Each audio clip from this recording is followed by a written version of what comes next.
Hey guys, my name's Nathan Lamaster, and I'm the owner and inventor of the Pill Puncher, which is a daily living aid used to help people get into those frustrating blister packs of medicine, if you know what I'm saying. I'm sure you take a few meds that come this way. Well, I wanted to give you the story in case you were interested of how this all came to be. 5 years ago, I was working in inpatient psych at a hospital here in Tyler, Texas, and the nurses on the psych ward, as you can imagine, had to give out tons of medications, and a lot of the medications came in these blister packs. Well, obviously, on a psych ward, you don't want to have any sharp objects, things that can be used against you. So those things are so frustrating to get into. Some of the nurses were actually doing some pretty disgusting things. Not to rat anybody out specifically, but one nurse was using a ring that she had on her finger that was being held on by a band-aid, and she would use that to puncture the backs of these. Another nurse was using her trauma scissors, the same ones that she would put in her scrubs, take out, cut somebody's bandages, put back into her scrubs, and then open one of these packages that's going to eventually have something that's going to go in your mouth, which is pretty dang disgusting. And the nurse, one of the nurses there, the charge nurse at the time, was the one who challenged me to create a device to make this process easier for them. And at the time, I had started another business. I'm a serialpreneur. And so they knew that they give me a challenge, I'm going to accept it. And so there's a makerspace here in Tyler, Texas that's called the Innovation Pipeline. It's an awesome place. If you don't know what a makerspace is, it's a place where you can have access to 3D printers, laser engravers, CNC machines, all types of stuff, and you just pay a monthly membership instead of paying the thousands of dollars each one of these devices costs. So that's where I did my prototyping, and every time I would create a prototype using the 3D printers there, I would take it back to the nurses. The nurses would play around with it, tell me what they liked, what they didn't like, what they would like to see, and I would take it back, learn a little bit about Tinkercad was the one I was using, which is a software and designing software, and I would, create the next prototype and then take it to them again. Well, 26 prototypes later, finally came up with something that the nurses loved, and then it was like, okay, now what? So I did what I thought I should do is I should get a provisional patent, because the provisional patent allows you to protect your idea while you go talk to investors and other people that can help you take something to market. And instead of spending $10,000 on a full patent, you're only spending $1,000, but you have to renew it every year. And that kind of like reserves your spot, so to speak, with the USPTO. Well, then I looked online for what I thought I needed to do, because somebody suggested looking up Shark Tank. And there was a company that had been using the keyword Shark Tank and appearing higher in Google because they paid for Google ads. And they were an invention help company out of California. I can't say their name legally. They are currently under investigation. But when I reached out to them and got through the interview process and got to the place where they made the offer, it was like 5 minutes and you had to make a decision.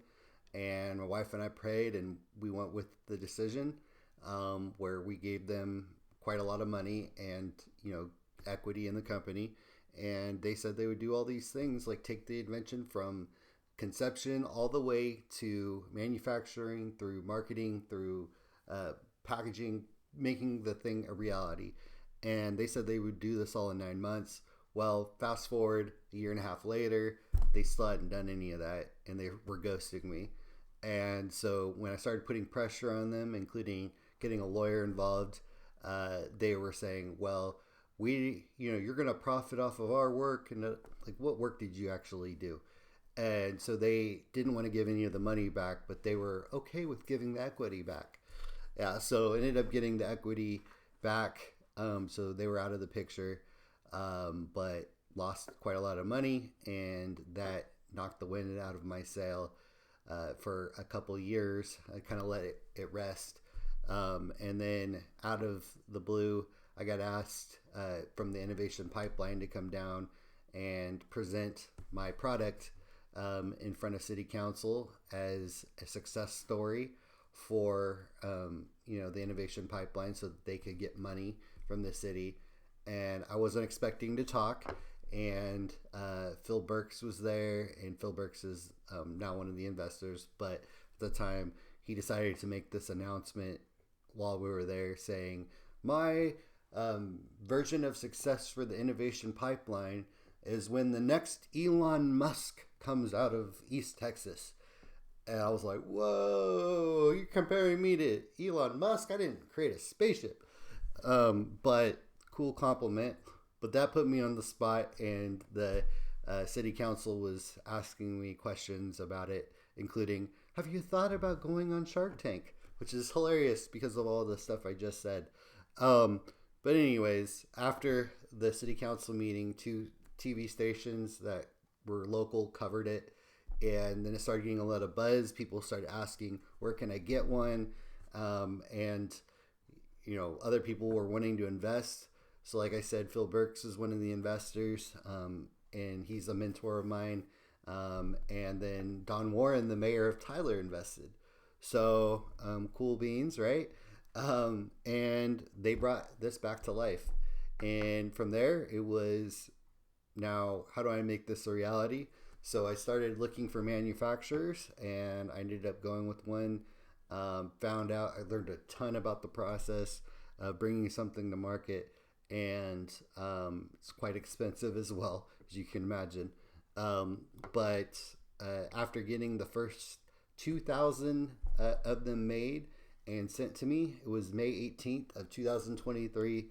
We started selling them, and we've been open for a year now. It's May 16th now, 2024, when I'm filming this. And you could buy them online. You could buy them in 3 local pharmacies here in Tyler, as well as some big distributors.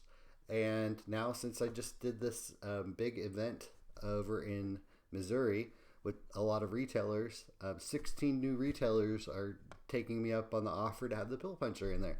So way cool, right? And now I got to figure out how we're going to create enough product and distribute it and keep up with the demand of that, which is, I guess, a great problem to have. But that's the story so far of the pill puncher.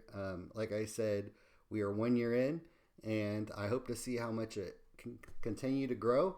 I'd love to hear from you if you have any stories that are similar. If you're an inventor, if you had any cool or not so cool things happen while you were on your journey, just like I was talking about. But you can contact me at nathan@pillpuncher.com, and I'll be happy to connect with you there. If you want to get these for your facility or for your retail establishment, your pharmacy, your hospital, etc., they are for sale in bulk, and we do discounts for bulk. We can also white label them with your logo on them, so it can help with marketing. You can put your colors on the device.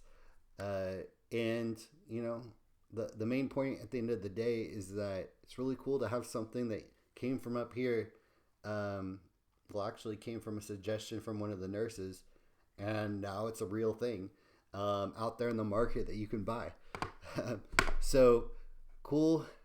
Guys, thank you so much for listening to this story. I know that this is a long video, but I just wanted to kind of give you an update on what has happened, and hopefully you can see the journey and go along it with me. So I will talk to you soon, guys. As always, stay classy, and I'll talk to you soon.